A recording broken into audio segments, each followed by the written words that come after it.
हमारे कई प्रधानमंत्री ऐसे हुए जिन्होंने कभी न कभी राज्यसभा सदस्य के रूप में कार्य किया।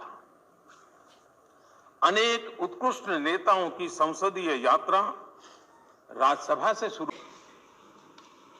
उनकी जो उपलब्धियां लोग देश देख रहा है तो देश की खुशी का ठिकाना नहीं है। गांव, गरीब, किसान के लिए आपने जो किया वो सामाजिक जीवन में रहे हर व्यक्ति के लिए एक उदाहरण है। कुछ ही दिन पहले दुनिया ने भारत को G20 समूह की मेजबानी का दायित्व सौंपा कि किठाना के लाल उनकी जो उपलब्धियां लोग देश देख रहा है तो देश की खुशी का ठिकाना नहीं है।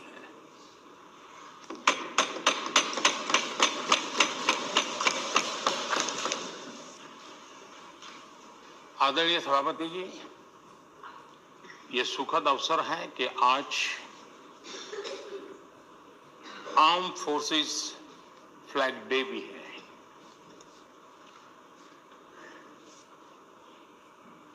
आदरणीय सभापति जी, आप तो झुंझुनू से आते हैं। झुंझुनू वीरों की भूमि है। शायद ही कोई परिवार ऐसा होगा कि जिसने देश की सेवा में अग्रिम भूमिका न निभाई हो। और ये भी सोने में सुहागा है कि आप स्वयं भी सैनिक स्कूल के विद्यार्थी रहे हैं। तो किसान के पुत्र और सैनिक स्कूल के विद्यार्थी के रूप में मैं देखता हूं कि आप में किसान और जवान दोनों समाहित हैं।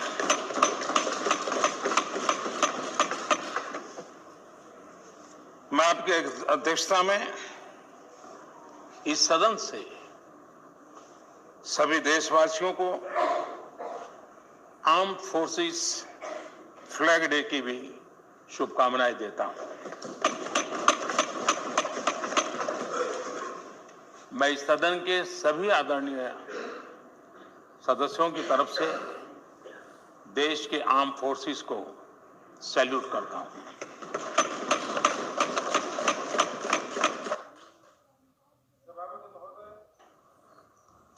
आज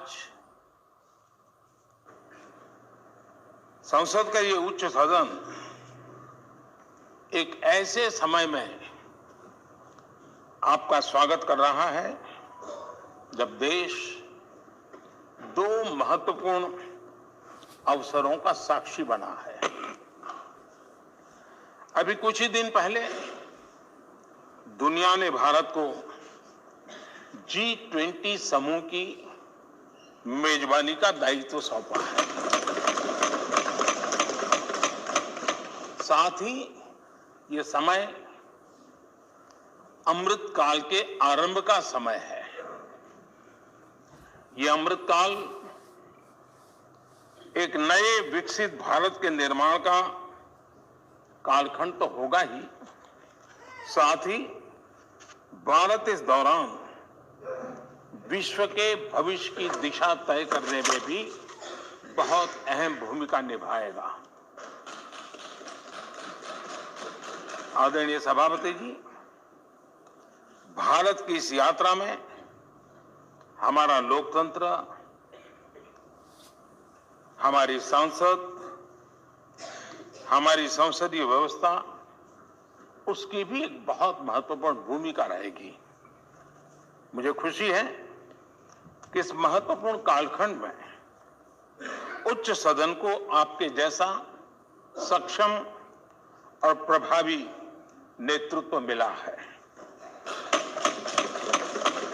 आपके मार्गदर्शन में हमारे सभी सदस्यगण अपने कर्तव्यों का प्रभावी पालन करेंगे।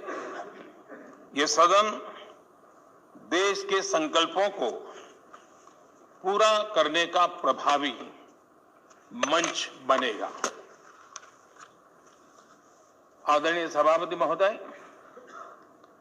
आज आप संसद के उच्च सदन के मुखिया के रूप में अपनी नई जिम्मेदारी का औपचारिक आरंभ कर रहे हैं। इस उच्च सदन के कंधों पर भी जो जिम्मेदारी है, उसका भी सबसे पहला सरोकार देश के सबसे निचले पायदान पर खड़े सामान्य मानवीय के हितों से ही जुड़ा है। इस कालखंड में देश अपने इस दायित्व को समझ रहा है और उसका पूरा जिम्मेदारी से पालन कर रहा है। आज पहली बार महामहिम राष्ट्रपति श्रीमती द्रौपदी मुर्मू के रूप में देश की गौरवशाली आदिवासी विरासत हमारा मार्गदर्शन कर रही है। इसके पहले भी श्री रामनाथ कोविंद जी ऐसे ही वंचित समाज से निकलकर देश के सर्वोच्च पद पर पहुंचे थे और अब एक किसान के बेटे के रूप में आप भी करोड़ों देशवासियों की, गांव, गरीब और किसान की ऊर्जा का प्रतिनिधित्व कर रहे हैं। आदरणीय सभापति जी, आपका जीवन इस बात का प्रमाण है कि सिद्धि सिर्फ साधनों से नहीं, साधना से मिलती है। आपने वो समय भी देखा है जब आप कई किलोमीटर पैदल चलकर स्कूल जाते थे।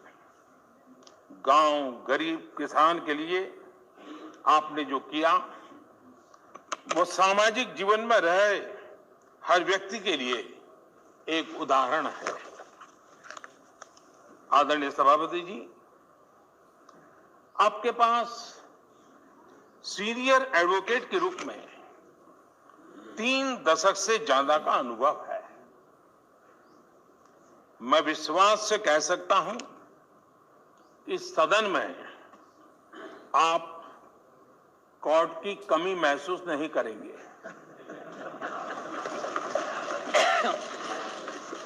क्योंकि राज्यसभा में बहुत बड़ी मात्रा में वो लोग ज्यादा हैं जो आपको सुप्रीम कोर्ट में मिला करते थे और इसलिए वो मूड और मिजाज भी आपको यहां पर जरूर अदालत की याद दिलाता रहेगा। आपने विधायक से लेकर सांसद, केंद्रीय मंत्री, गवर्नर तक की भूमिका में भी काम किया है। इन सभी भूमिकाओं में जो एक बात कॉमन रही वो है देश के विकास और लोकतांत्रिक मूल्यों के लिए आपकी निष्ठा। निश्चित तौर पर आपके अनुभव देश और लोकतंत्र के लिए बहुत ही महत्वपूर्ण है। आदरणीय सभापति जी, आप राजनीति में रहकर भी दलगत सीमाओं से ऊपर उठकर सबको साथ जोड़कर काम करते रहे हैं। उपराष्ट्रपति के चुनाव में भी आपके लिए सबका वो अपनापन हमने स्पष्ट रूप से देखा। मतदान के 75% वोट प्राप्त करके जीत हासिल करना अपने आप में अहम रहा। आदरणीय सभापति जी, हमारे यहां कहा जाता है नयति इति नायकः, अर्थात जो हमें आगे ले जाए वही नायक है। आगे लेकर जाना ही नेतृत्व की वास्तविक परिभाषा है। राज्यसभा के संदर्भ में ये बात और महत्वपूर्ण हो जाती है क्योंकि इस सदन पर लोकतांत्रिक निर्णयों को और भी रिफाइंड तरीके से आगे बढ़ाने की जिम्मेदारी है। इसलिए जब आपके जैसा जमीन से जुड़ा नेतृत्व इस सदन को मिलता है, तो मैं मानता हूं कि ये सदन के हर सदस्य के लिए सौभाग्य है।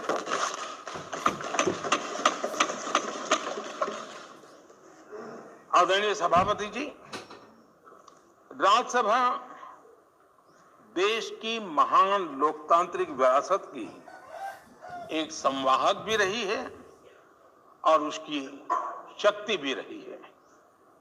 हमारे कई प्रधानमंत्री ऐसे हुए जिन्होंने कभी न कभी राज्यसभा सदस्य के रूप में कार्य किया। अनेक उत्कृष्ट नेताओं की संसदीय यात्रा राज्यसभा से शुरू हुई थी। इसलिए इस सदन की गरिमा को बनाए रखने और आगे बढ़ाने के लिए एक मजबूत जिम्मेदारी हम सभी के ऊपर है।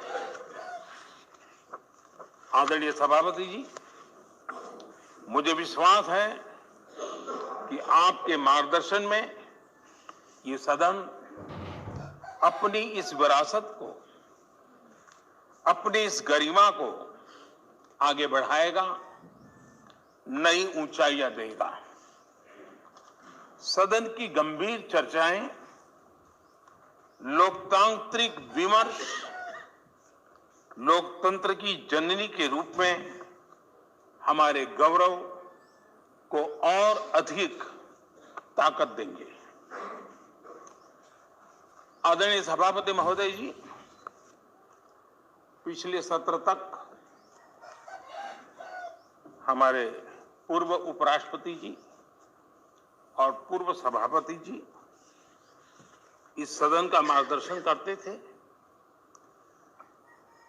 और उनकी शब्द रचनाएं, उनकी तुकबंदी सदन को हमेशा प्रसन्न रखती थी। भाग लेने के लिए बड़ा अवसर मिलता था। मुझे विश्वास है कि आपका जो हाजिर जवाबी स्वभाव है वो उस कमी को कभी खलने नहीं देगा और आप सदन को वो लाभ भी देते रहेंगे। इसी के साथ मैं पूरे सदन की तरफ से, देश की तरफ से, मेरी तरफ से आपको बहुत बहुत शुभकामनाएं देता हूं।